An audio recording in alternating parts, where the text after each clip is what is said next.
Shoot. Hallå, Emma Dagesson från Barcelona.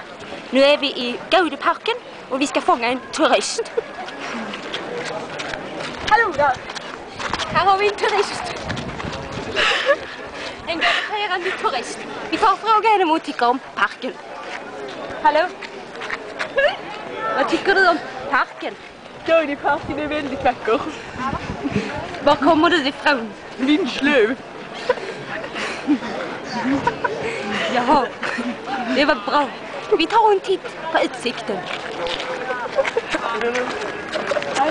Har vi 2 turister till? De tar vi. Kameramannen ska inte prata.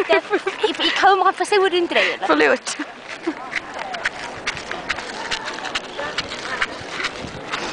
Här har vi en turist.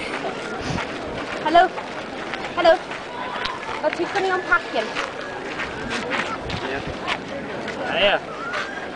Så vi går hans vej i skugga. Det var allt från Emma Dagesson.